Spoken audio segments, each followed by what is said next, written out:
नमस्कार दोस्तों, आपका स्वागत है अतुल आईएएस एकेडमी में। चलिए हम आज के अपने करंट अफेयर्स क्वेश्चन की प्रैक्टिस करते हैं। तो हमारा आज का पहला क्वेश्चन आईएनएस सिंधु केसरी के बारे में है। आईएनएस सिंधु केसरी के संबंध में निम्नलिखित कथनों पर विचार करें।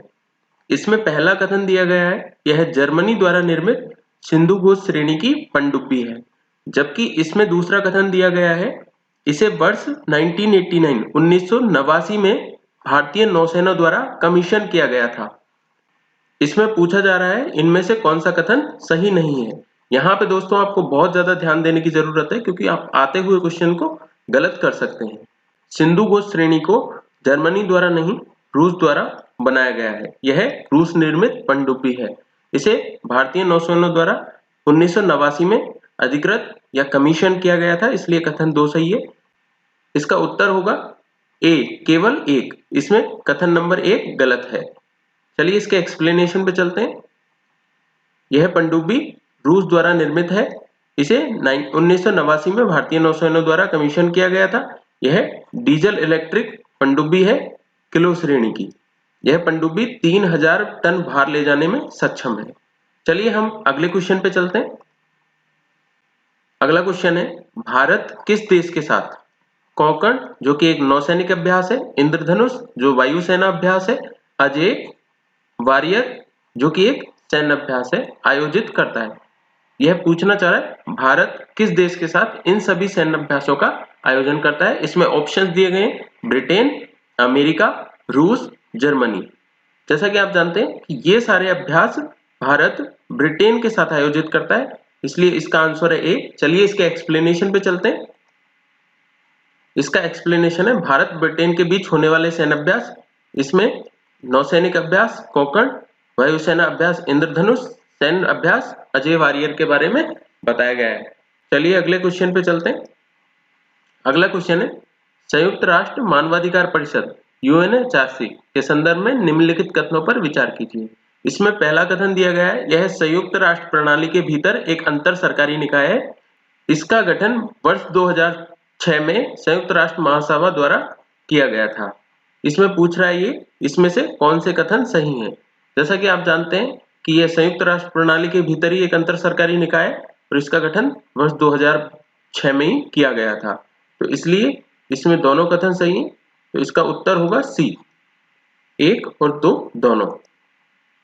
चलिए इसके एक्सप्लेनेशन पे आते हैं। संयुक्त राष्ट्र मानवाधिकार परिषद के बारे में बात करते हैं। यह है दुनिया भर में मानवाधिकारों के प्रचार और संरक्षण को मजबूत करने हेतु जिम्मेदार निकाय है। इसका गठन 2006 में किया गया था और इसने मानवाधिकार पर पूर्व संयुक्त राष्ट्र आयोग को प्रतिस्थापित किया था, उसका स्थान लिया था, उसकी जगह ले ली थी। मानवाधिकार हेतु उच्चायुक्त का कार्यालय जिनेवा स्विट्जरलैंड में स्थित है, जो इस परिषद के सचिवालय के रूप में कार्य करता है। चलिए हम नेक्स्ट क्वेश्चन पे चलते हैं। हाल ही में समाचारों में गार्सिनिया पेडुनकुलाटा निम्नलिखित में से किससे संबंधित है। इसमें ऑप्शन दिए गए हैं, रोगजनक, पौधे की प्रजाति, लवणीय मछली, प्रवासी पक्षी। जैसा कि आप जानते हैं गार्सिनिया पेडुनकुलाटा एक पौधे की प्रजाति है जो एक औषधीय पौधा है। चलिए इसके एक्सप्लेनेशन पे चलते हैं। गार्सिनिया पेडुनकुलाटा एक औषधीय पौधा है जिसे असमिया भाषा में पोर्थेकेरा कहा जाता है। ये आजकल बहुत ज्यादा चर्चा में। कच्चे फलों के रूप में इसका सेवन निषिद्ध है। यह हृदय रोगों से बचाव में काम आता है। तो आइए हम अपने अगले क्वेश्चन पे चलते हैं। क्वेश्चन नंबर 5 में हमारा हिम तेंदुआ के संदर्भ में निम्नलिखित कथनों पर विचार कीजिए। इसके अंदर पहला कथन दिया हुआ है, हिम तेंदुआ को पहाड़ों का भूत भी कहा जाता है। इसी के अंदर दूसरा कथन है, IUCN की रेड लिस्ट में सुभेद्य के रूप में सूचीबद्ध है। सुभेद्य मतलब वल्नरेबल। कथन नंबर 3 है, ये केवल लद्दाख और हिमाचल प्रदेश में पाए जाते हैं। तो हमें स्टेटमेंट नंबर 3, कथन नंबर 3 के अंदर देखने की जरूरत है। इसमें केवल वर्ड का यूज किया हुआ है। ये एक्सट्रीम वर्ड होते हैं, जैसे केवल, सभी। ऐसे स्टेटमेंट्स के क्वेश्चंस के अंदर 95% गलत होने की संभावनाएं होती हैं, तो इनको बहुत ध्यान से हमें पढ़ना है। और क्वेश्चन के अंदर क्या पूछा हुआ है, उपरोक्त कथनों में से कौन से सही हैं। तो जैसे कि आप जानते हैं हिम तेंदुओं को पहाड़ों का भूत कहा जाता है, कथन सही है। IUCN की रेड लिस्ट में सुभेद्य के रूप में सूचीबद्ध है, ये भी कथन सही है। ये लद्दाख, हिमाचल, उत्तराखंड और भी हिमालयी क्षेत्र में पाए जाते हैं, तो ये कथन गलत है। तो इसका उत्तर होगा बी, केवल 1 और 2। बाकी दोस्तों ऐसे एक्सट्रीम वर्ड्स को हमें बहुत हाईलाइट करना है और ध्यान से पढ़ना है, और नीचे क्वेश्चन को हमें बहुत ध्यान से पढ़ना है कि ये सही पूछ रहा है या गलत पूछ रहा है। कई बार सही नहीं पूछते हैं, इसकी वजह से हमारे क्वेश्चंस बहुत ज्यादा गलत होते हैं, और हमें एक्यूरेसी पे बहुत ज्यादा फोकस करना है और गैस वर्क को यूज लेना है।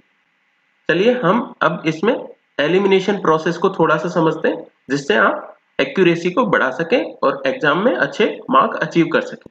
जैसे इसके अंदर आपको पहले और दूसरे कथन के अंदर कंफ्यूजन है कि इसमें से कौन सा सही है कौन सा गलत है। तो इसमें अगर आपको तीसरे कथन का पता है कि ये गलत है, तो तीसरा ऑप्शन सी और डी में दिया हुआ है, तो आप इसको एलिमिनेट कर सकते हैं कि सी और डी तो नहीं ही होगा। अब आपके पास 2 ऑप्शन बचते हैं, केवल 2 और केवल 1। अगर आपको दूसरे के बारे में कंफ्यूजन है और पहला आपको पता है सही है, तो आप इसमें से इजीली टिक कर सकते हैं कि ऑप्शन बी है। इस प्रकार से अगर आप करेंगे, गैस वर्क करेंगे, एलिमिनेट करेंगे, तो आपके क्वेश्चंस की एक्यूरेसी बढ़ जाएगी और आपके ज्यादा क्वेश्चंस सही हो पाएंगे। तो चलिए इसके एक्सप्लेनेशन पे चलते हैं। ऐसी एलिमिनेशन प्रोसेस, ऐसी ट्रिक्स कि हम कैसे पता लगाएंगे, कैसे गैस वर्क करेंगे, उसके बारे में हम धीरे धीरे बात करते रहेंगे।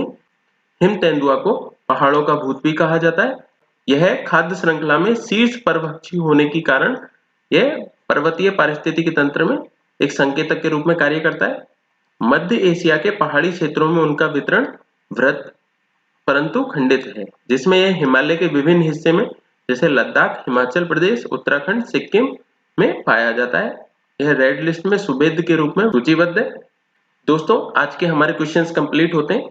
अगर इन क्वेश्चंस का आपको पीडीएफ फॉर्म में चाहिए एक्सप्लेनेशन के साथ, तो आप हमारे Telegram channel Atul IAS academy को ज्वाइन कर सकते हैं। यहाँ पे आपको सारी चीजें पीडीएफ फॉर्म में मिल जाएंगी।